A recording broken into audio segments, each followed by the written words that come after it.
babe yinzi atoza chez Agnès Business. Balobi atote biloko ya qualité ni par ailleurs toujours chez nous Agnès Business nde makambo.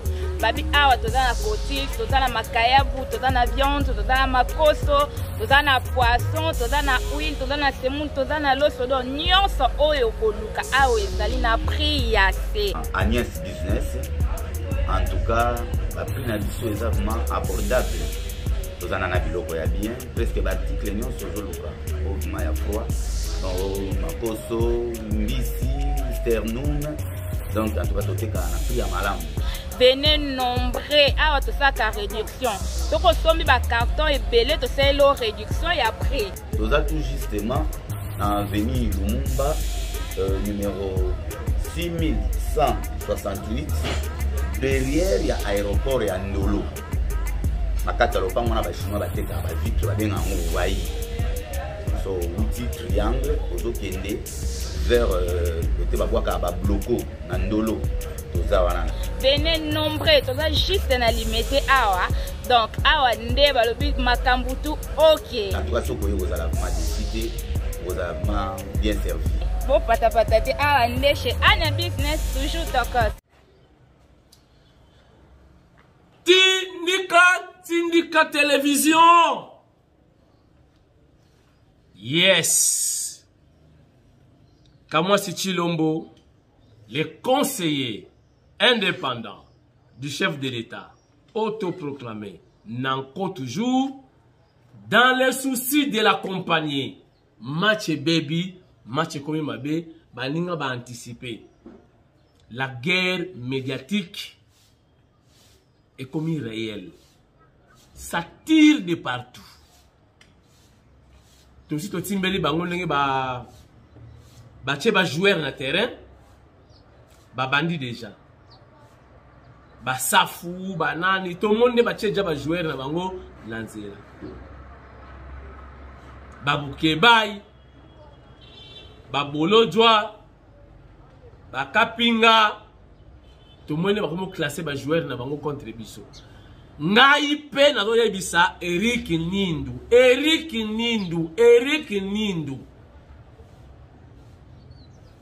Yo pe na tour na yo Eric Nindu. Yebisa pe bakonzi na yo. Batika bakambu wana ki mbongo ezate. Soki kuna mbongo ezate, siko mbongo uzala wapi.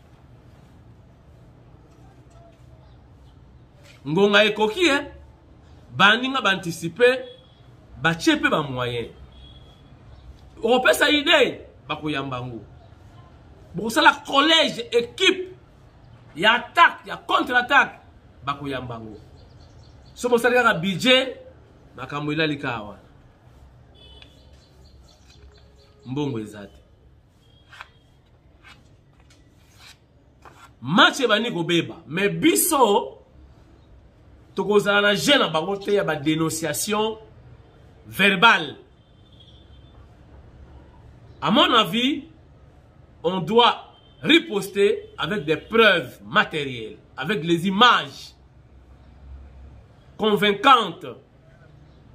Oyo population kolobano botika mwana mai afanda botika Fati Béton a continué misala kaka. Malgré il y a des difficultés dans la coalition binomoko bomonaki depuis abandaki. Abundi kolongwana na makama politique coalition et comme union sacrée, c'était pas aussi facile, mais le temps passait déjà. Et dans tout ça, mutape sa nga kanda gérant il y a 100 jours. Muta gérant qui 100 jours. Na évité ce qui ne peut pardonner qu'à Moutouana. Ce qui 100 jours et salamaki convenablement. Les lots, tu vas te le bélo côté. Parce que le projet de développement à 145 territoires, il a la continuité à 100 jours. Et la gestion, beaucoup gérer n'engenini. N'est-ce que chef de l'État a payé ça va mindele, a payé ça va paya, va gérer nan. Bako na robot ko bebisa musala te, bako gérer moi bien. par rapport à Congolais avec notre justice au Yibinayo, après au Koti Makala, liberté provisoire au Biminayo. Yango Macron Lobaki, l'appareil judiciaire. Yango wana Eric Nindu, Bituma ya média et bandi. Est-ce que vous pensez nango? Bino na kata présidence, vous avez obtenir ba image et belé oyo biso nous allons voter. Bo pesa biso ba image. To la kisana batu, misala mokonza mboka asali. Bango ata ba fingi, ata ba critiquer, mais bazana ba image te, kaza ko loba kaka. Malheureusement, oyo akuna ba konzeri kinindu mbongo ezate. Mais de l'autre côté, parce que va débloquer ma mbongo, va venir pour anticiper. Ko bébé sa image à mon compte. Biso, to chaka ba image, ba réalisation, ya mon compte. C'est tout. Pour te recevoir médiatiquement, pourquoi? Pour convaincre les bâtiments, pourquoi? Aéroport ya Kitona. Et comment qui n'a été il y a délabrement très avancé. Mais avec la vision du chef de l'État, na décision, na volonté à Zanango, général Bouamunda Ntumba, mon général, na sima ya makanisi ya mokonzi ya mboka, na volonté chef de l'État Zanango, pour na redorer image ya armée congolaise, jadis armée zaïroise, à réhabiliter aéroport ya Kitona, une grande partie. Donc les loyo attends bien bali bumundunda ba vu un minene et au Kitona sans problème. Tout ça nous avons Sabino Botala des généraux oyo dans la cima ya vision du président de la République pour l'intérêt général. Par rapport à la généraux Moussoussou, oyo bazo partager même vision de la présidente. Basali. Nasenga kiango na émission nanga avec votre autorisation mon général Ntumba. Ngamo kona ki nosala ba image na Kitona. Batundeli nga image ya réhabilitation ya aéroport. Mais image la professionnalité. Et la image amateur. Botala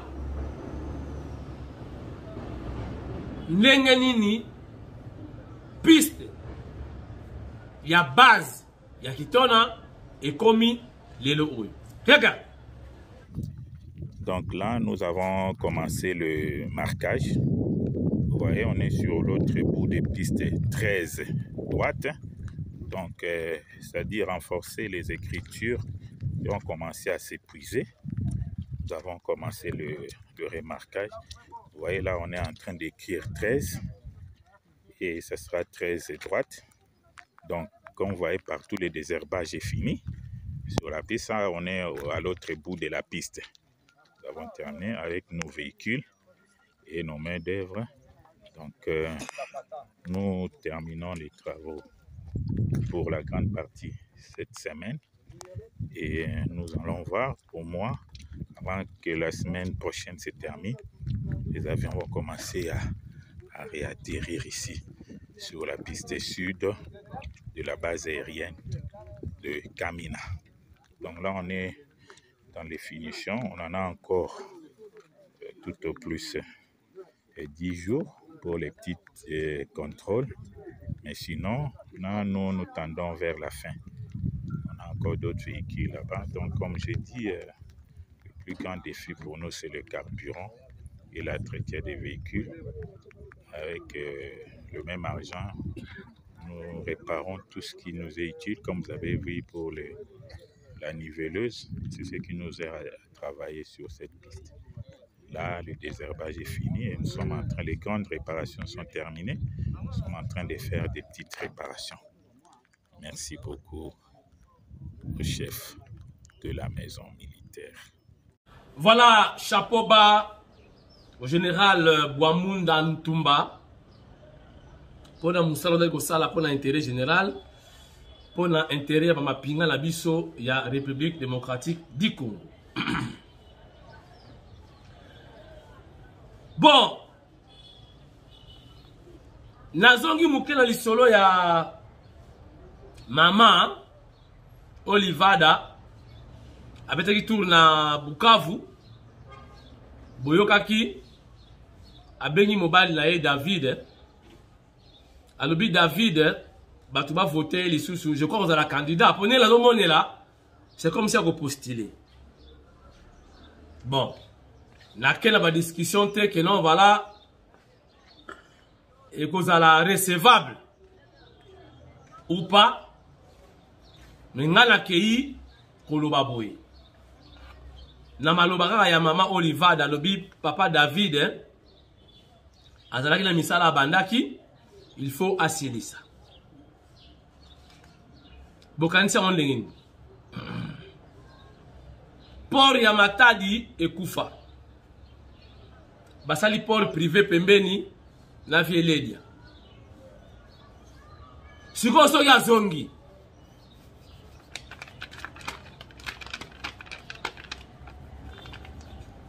port ya Boma koloba kutute soki azongi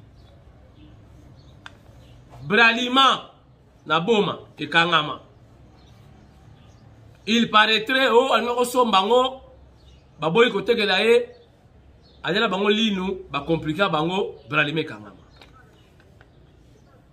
David alingi azonga tala Olivada ba dossier ozo luko bimisa et vous allez grave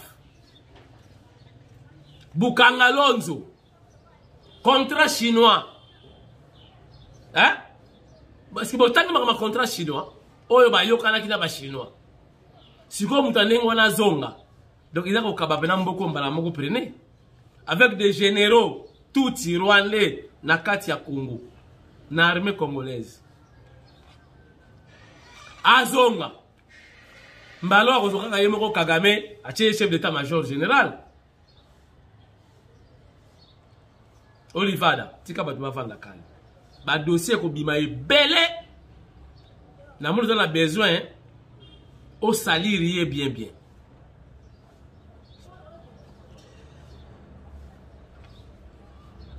nalandi Paulette Kimuntu asali vidéo yemoko azobenga Paul Chilumbu abzongela koleka na ba émission comme porte-parole ya IDPS. Bon, na ebite Paulette Kimuntu conseil nini tolini na nga pesa na IDPS. Remarque nini ya sali na IDPS. Regard nini ya dosa na IDPS.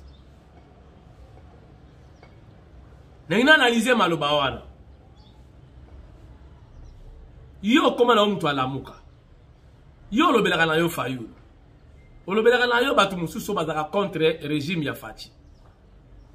Makama IDPS obanya musundingi.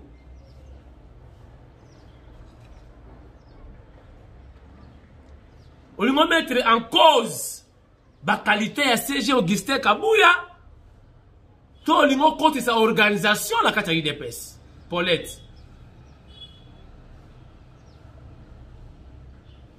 Qui paye ya yo Paulette, qui paye makamuna yo tala lenge eside ezotambola. Paulette ozoka de la grâce na débat contradictoire. Il y a eu des personnes pour élire président, il y a parti. Paul Chilumbu était là, je crois Peter Kazadi, Fachi Beton, moi on a bossé Nikombo. Bozalaki yo na Paul Diakiese. Nga zalaki wanati. Débat contradictoire. ozaki na accès peut-être lelo yo Paulette au sara la présidence Paul Diakesi akota yo kota te na yebi te soki kanda na yo bandaka wana mais na vie faut oza na patience na vie faut oser la retour na yo maintenant ceux qui manquent d'information oh Paul Chilumbo Zawat yo porte-parole à IDPS n'est-ce que mutalo ba IDPS azate IDPS ata porte-parole azate parti yango boko elobaka parti elobaka yango IDPS elobaka yango ce que porte-parole a convaincre bat non ezala kate akozala na ye kaka mais parti elobaka yango mo tuna Fayulu tuna batu na yo kuna bosala ndenge nini to bosala ndenge nini pour le repérer information à parti mais il y a IDPS tika eta lioti orata déjà Paul Diakesi wana yo kinaki mbango lokola Frank Diongo na moni vie sayo azongi vie sayo disanga bonganga après 1000 déclarations na top Congo 1000 déclarations yewana komi Fachi Béton asa soki dynamique Fachi Umela soki nini voilà c'est quoi crédibilité et Koufi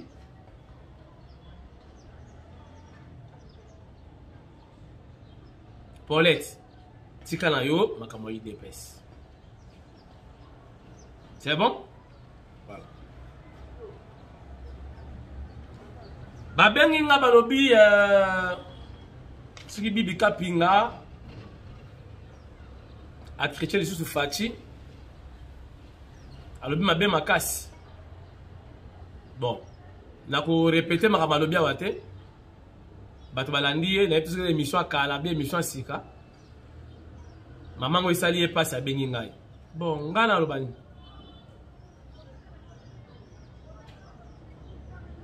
naloba kali kambo moko bapandi sango nyonso oyo bazali ba originaire ya Kasai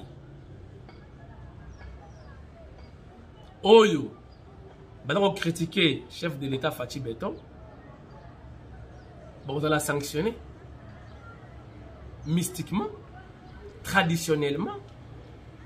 Nasi na lobango ti boko mona ba sanctionner ko ya ba koko ba bako pinir bango nga ba si ba yibisa nga na kabeya ka mwanga botika bango tous les Kasaïens là tous les baluba ba journalistes o ba ko finga Fachi o ba critiquer Fachi o ba kenya na kamusu ba zo ba mbongo pona ko finga ndeko na bango ils seront sanctionnés traditionnellement. Ayez vos apaisements, beaucoup plus ça a raison. Totalement, tu m'as boye. Bah, pensez à les réseaux sociaux. N'a évité pourquoi le président de Rwanda a zobé tabal. Mais là, on a tali kaka na match ango mi pende ya Paul Kagame. Ata mupende ya ngungizaka ndenge wana te wana mupende pena ya mwana machombe tala mupende Kagame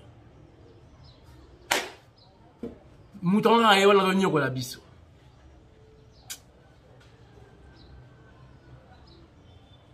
donc il fallait que tata Sylvette alati kilote mupende ya ngungi mupende ya Kagame. Est-ce que vous avez mupende wa? Natali nga binzambe batu mususu penda opesa ka pema. Opesa batu ba longue vie. Mutu ya boye. Tout moi lukolo, tout moi mupende boye.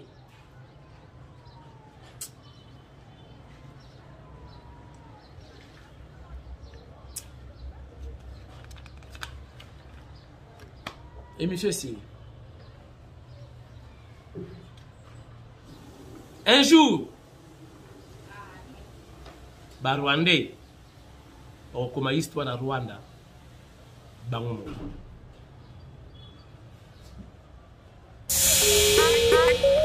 Allo la team, baby, inzi atoza chez Agnès Business. Balobi atote karatilo kwa qualité ni par ailleurs toujours chez nous Agnès Business nde makambo. Babi awa toza na cotille, toza na makayabu, toza na viande, toza na makoso, toza na poisson, toza na huile, toza na semoule, toza na loso do nyonso oyo koluka awa ezali na prix ya se. Agnès Business, en tout cas, la prix na biso est vraiment abordable. Toza na biloko ya bien, presque l'article nyonso zoluka. Au ya froid, makoso, mbisi, sternum. Donc en tout cas toteka na prix ya malamu. Venez nombreux à tout ça la réduction. Donc on sommes ba carton et belé to c'est la réduction et après. Nous avons tout justement en avenue Lumumba numéro 6168 derrière il y a aéroport et Ndolo. Makata lopa mona ba chinois ba teka ba vitre ba benga ngo wai. So outil triangle ozo kende vers côté ba boaka ba bloco na Ndolo. Venez nombreux, tu as juste un limité awa. Donc awa nde balobi makambutu ok. En tout cas, ce que vous allez décider, vous allez bien servi. Bon patapatati awa nde chez Agnès Business toujours tokos.